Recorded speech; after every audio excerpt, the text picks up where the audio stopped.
Charles McCall, thank you so much for joining me in Lawton. How you liking it so far? I love it. It's great to be with you this morning, and thanks for having me here in Lawton. It's great to be on the western side of the state. Yeah, and so I'm assuming this isn't your first time here. No, not at all. But anything- I've been campaigning for about a year now, and we're in the final 4 month stretch to the primaries, which are June 16th. So glad to be back, glad to be with you, and I've really enjoyed meeting people across the state of Oklahoma during this campaign. I'm the only candidate that's gone to all 77 counties at least once, and I've got the chance to really hear from people. That's what campaigns are about, and I'm excited to be the next governor of the state of Oklahoma. What would you say you're really hearing from the people when you talk to them of Oklahoma? Well, I think people want a government that works for them, number one, and that's what's important to me. Listen to them. The issues that people want to talk about: ad valorem taxes, education. We want to talk about rural Oklahoma, which is 95% of the state's geography. What I have learned is campaigning for governor is Oklahoma's a really big state geographically. Mm-hmm. We're the 20th largest, but it's been a great journey, and I've got to meet a lot of great people. One thing that's true and certain about the state of Oklahoma, we have the best people in the country, and we really have the best state in the country. All right, so let's just go ahead and jump into the issues if you don't mind. Sure. We can start with kind of education in the executive branch here in Oklahoma. Mm-hmm. So you argue that Oklahoma's education problem is more of an executive branch one now than a legislative one.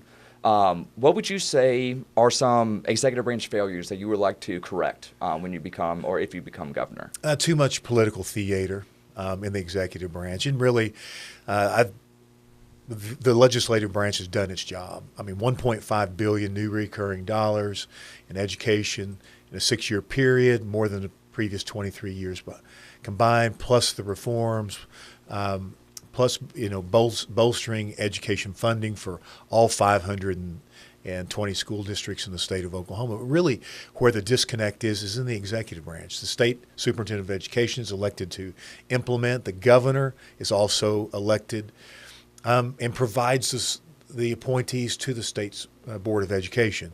And we really got to have the executive branch has really got to get focused on raising these third grade reading scores as well as 8th grade math scores. And then our rankings move up.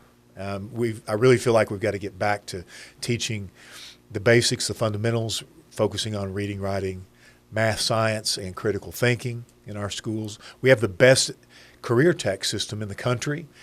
So, I mean, it's exciting. We can do this. Our education rankings will soar and will move up, but the executive branch has got to pull together that plan, stick with the approach year after year, and we'll see those education outcomes and those rankings increase significantly. There's been some talk about maybe having the superintendent be appointed by the governor instead of being elected by the people. Where do you stand on that issue? Well, just like I do on every issue, whatever the will of the people may be, we'll work with it. Make that, if the people decide to change that, make it appointed.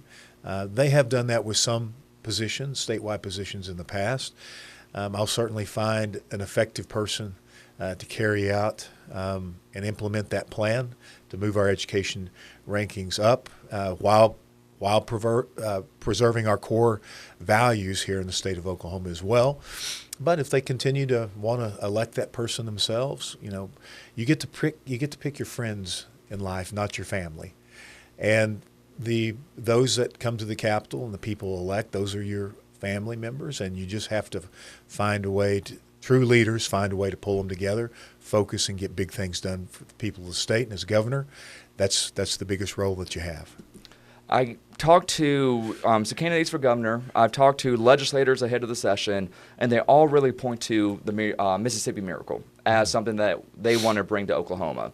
I talked to Julia Kurt, who's the Democrat in the Senate, the leading Democrat, and she mentioned how that is just not enough to implement those reading things. We need to throw more money at it or give more money, what have you.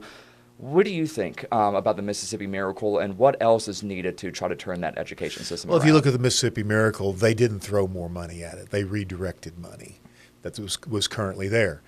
Now, there are things in education that we'll have to continue to invest in. I think to pull off the Mississippi Miracle in Oklahoma, that doesn't take additional resources. That's the reallocation of resources.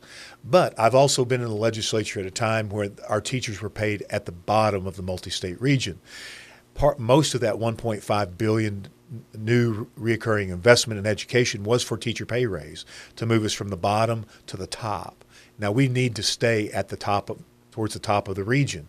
We'll have to continue to make investments there. But in terms of the reading scores and the math scores, Mississippi just redirected money, hired reading coaches. They only hired 60 for the entire state, 60 to 65, but focused on those schools that need to reinforce reading sufficiency with children that just quite weren't on par. They stuck with it. They formed the plan, they stuck with it, and they went from 49th to 15th best overall in the country, 9th in reading alone. Oklahoma could do the same thing, but the executive branch's problem is they don't stick with a plan. And just like roads and bridges in this state, we used to be 48th in the country. Now we're the 5th best in the country. How did we do that? We pulled together a comprehensive plan, and we decided to stick with it and fund it. We can do the same in education. It's conceptually that simple, but always hard among the elected. So I think they've proven that out. Oklahoma started on that path. Once again, this is an executive branch issue. We did reading coaches for a couple of years, and our reading scores went up from 48th to 32nd, and then the executive branch abandoned those. So once again, get back to a plan that we know works and stick with it, and we'll see those outcomes will follow. Would you say we're still in a teacher shortage? I hear some rumblings. I don't hear some rumblings from some legislators. Would you say we're still in a teacher shortage? I would, especially certified teachers. That's why we passed free college tuition for any student that wants to become a certified teacher in the state. We've had that for 3 to 4 years now. And so any student that goes to any university in the state of Oklahoma, if you are going to pursue a certified teaching degree, your tuition is going to be paid for. There's no clawback as long as you teach for 5 years. We've got to continue to invest in the future teachers in the state of Oklahoma. Our state's the 10th fastest growing in the country. So that tells you what you need to know about. We need to increase the number of teachers that we have, but not just certified teachers, what we need to focus on. We are at the highest level of emergency certified teachers in the state. We need to be focused on more, continue to build out more certified teachers and career teachers in the state. Switching to a little bit more college focus, higher education instead of public education, what have you. Obviously, the OU Bible essay controversy stirred up a whole lot of things. What are you saying in terms of religion expression and, I guess, education freedom within higher education in Oklahoma? Well, there should never be retribution for expressing thoughts of your faith in verbal communication or written communication in the higher education level or any layer of education or in our society. That's a constitutional right. And so as governor, I will continue to fight and enforce and pursue those efforts to ensure that religious speech is not discriminated against or retaliated against, period. Very simple. Do you think we see a lot of that, not necessarily in higher education, just in the world today and maybe in Oklahoma, in terms of maybe out in the public or what have you? Do we see a lot of, because we didn't mention, but just recently, I think I get Broken Bow and Broken Arrow a little bit mixed up in terms of the mosque. Right. And a lot of people worried about maybe anti-Christian attitudes creeping in. Is that a concern of you within the state of Oklahoma? Yeah, it's a concern of the people of the state of Oklahoma, and it's a concern with me as well. So once again, I'm going to make sure that Oklahoma does not lose its identity and its values. That's what makes our state great. You should be able to have civil, honest conversation and freedom of expression, but when we get into areas where there is violence, threats, and we have entities that have known connections with terrorist activity in this country, I'm going to push back against those and keep that out of the state of Oklahoma. as governor of the state. People don't need to question where their governor is going to be on those issues. All right, now let's switch to tax policy. You pledge to eliminate the state income tax while keeping property taxes low Yes. and protecting services. Yes. We know the income tax generates a lot of revenue. What is going to replace that within the budget, or does it need to be replaced? That's a great question. Every time we cut the personal income tax, we didn't see less money. We saw more money. And the reason is nothing happened to the money. It's just whose pocket was it in? Is it your pocket or was it in the government's pocket? So every time we leave more money in an individual's pocket, the people's pocket, they spend it. And it comes back to the state on the consumption side.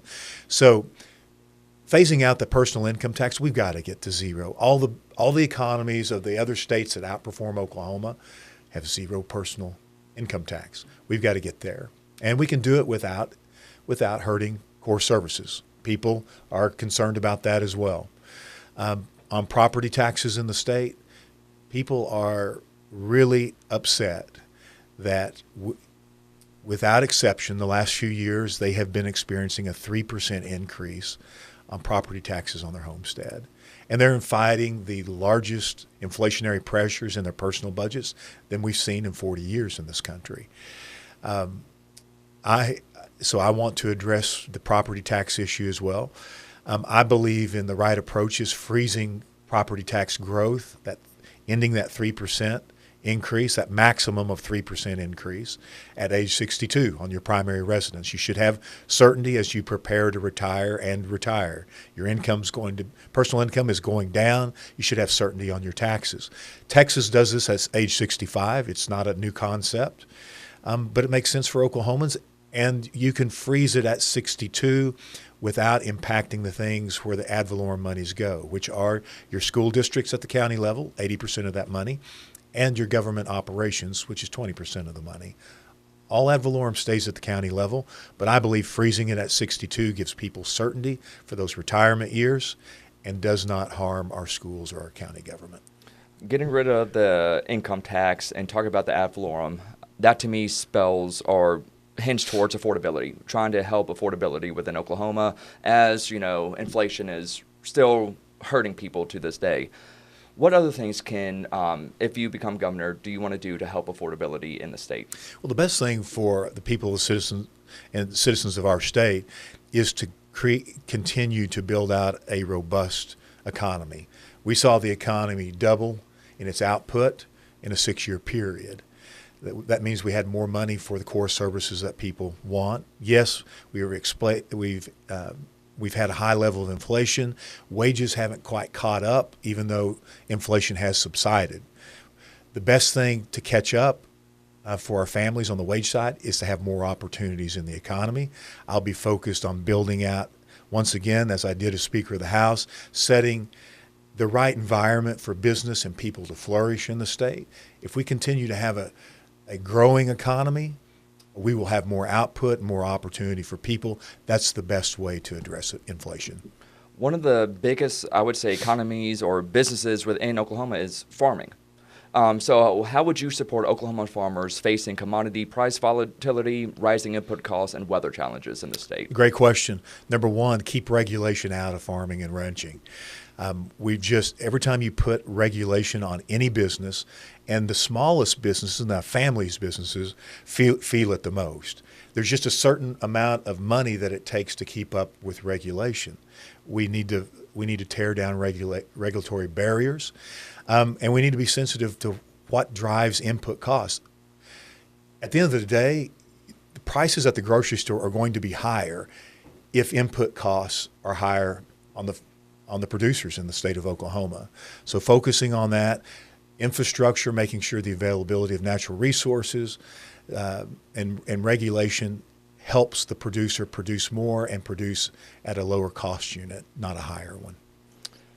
What about oil and gas markets? As they shift globally, how do you envision Oklahoma's long-term energy strategy? Should we invest more in oil? What is your viewpoint on that? Well, I think we should. And I hope Oklahoma continues to produce more oil and gas. It's our largest industry in the state of Oklahoma. We have diversified our overall economy more over the last few years. But that's a strategic a resource for us and a strategic industry for the state of Oklahoma.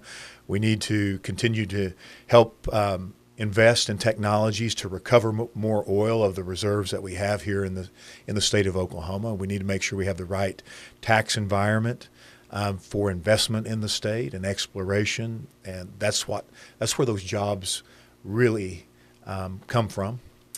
And we need to utilize that strategic resource that we have to draw more business and industry to the state of Oklahoma while we're also exporting and powering the world. What are your viewpoints on green energy, such as wind and solar projects? Well, as Speaker of the House, in my first 2 years, I ended the green energy subsidies in the state of Oklahoma. They had grown out of control. We ended those.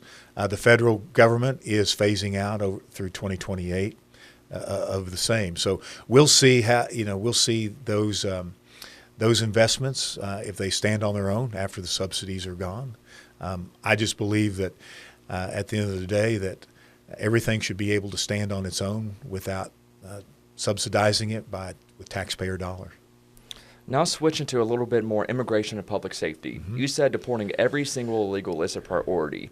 What state-level enforcement mechanisms would you pursue as governor? Well, I did pass the toughest immigration law of any state in the country in my last year as Speaker of the House, and I welcome legal immigration to our state and to our workforce. Many people follow that path, and to them, anybody else who cuts corners, it cheapens citizenship. So being a U.S. citizen means something, and I'm going to preserve that. In terms of process of deporting illegal immigrants, I'm going to work very closely with the Trump administration to help work with the federal levels to make that happen in our state. And there's a lot of mechanisms as long as we have an administration in Washington that wants to enforce our laws. It's very simple. We have laws on the books. Let's just enforce the laws that we have. Criminal justice reform. Oklahoma has one of the highest incarceration rates in the country. How do you balance, being law and order while also trying to get that number down? Is it tied into education at all? Well, it's the people of the state of Oklahoma passed State Question 780 and 781. Which was criminal justice reform. Our incarceration rate among women used to be number one, the highest in the country. It's no longer. I see education being very important within our correction systems. Those that are incarcerated, we need to educate, make things available to them so that when they do re-enter the society, that they can be productive members of society, that they can earn a living wage and experience the American dream, which significantly lowers the recidivism rate. And we've got to continue to do other things to stop the inflow on the front end. Our families are experiencing a lot of crisis. We have a lot of absent fathers in the home. These are all high correlations with incarceration long term, and some of this turns into generational bondage, and we've got to break that. We've got to work to break that cycle. That's where you partner with churches, nonprofits, other entities that can help minister to the individual where government's just really not that effective. So, as governor of the state, I'm interested in doing things different and bringing in that private sector partnership to help us strengthen families and strengthen economic outcomes for everybody in the state. During the state's last State of the State address, I would say one of the biggest things that got a lot of media was the state question proposal of trying to get rid of medical marijuana, or asking the voters of Oklahoma if they want to get rid of it. What do you stand on the medical marijuana issue in Oklahoma? Well, it certainly has changed the dynamic of the state and families, and there definitely is a negative consequence since the legalization of it. And some will argue that some are being helped from it. The bottom line is the people can decide what they want to do, and I will always respect the voters and the people of the state. But if we truly are going to continue to have a so-called medical marijuana program in the state, we've got to start treating it like medical marijuana. There needs to be there needs to be dosing requirements that come from doctors, not just the original issuance of a medical marijuana card. No, there needs to be follow-up consultations with the doctors. There should be a specific amount of prescribed THC levels, rather than this just go try it out yourself and see what works for you. We have kids coming to school that are stoned or numb. They're in no condition to learn. There's abuse within it. We need to get if we're going to keep our focus on the medical aspect of it and really use it for medicinal purposes.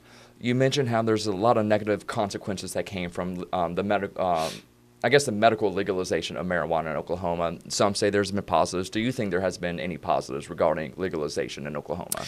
Well, if I were to point to a positive, I think it has probably helped us move away from opioid abuse in the state. I'd say that's probably the number one positive that's come from it. We just had a very free market, open approach through this state question that passed. Starting out with over 9,000 grow licenses, it's still just below 1,700 today, going below 700, I'm told, next year.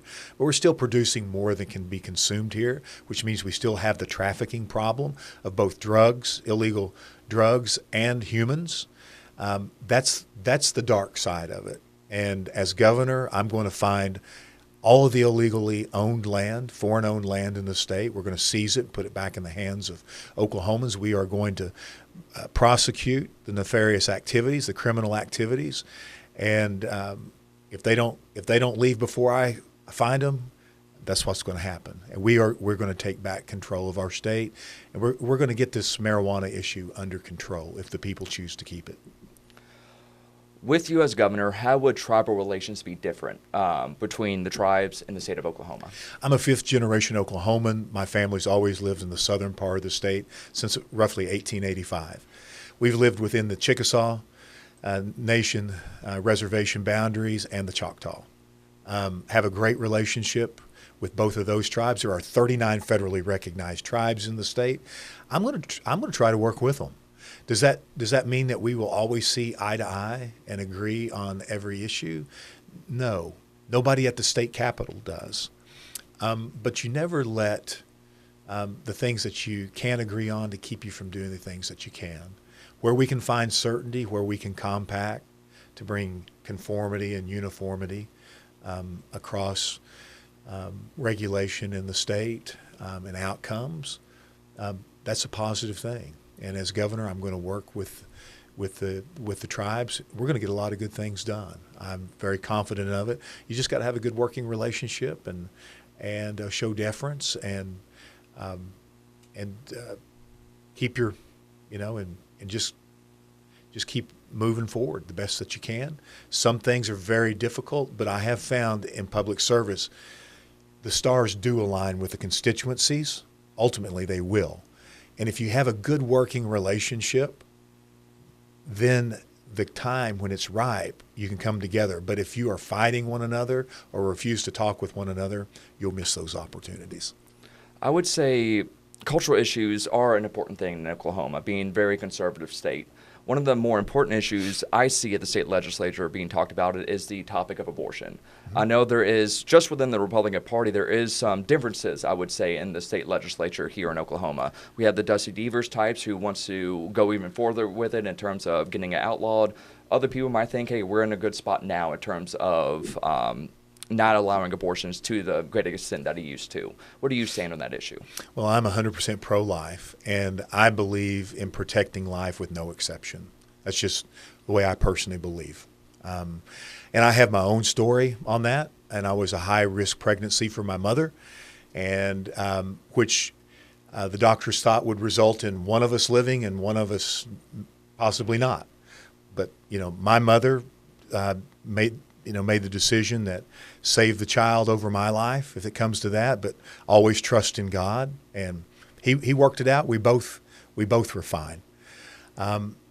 Oklahoma, I think you have to, the sanctity of life is a core value of the fabric of our state.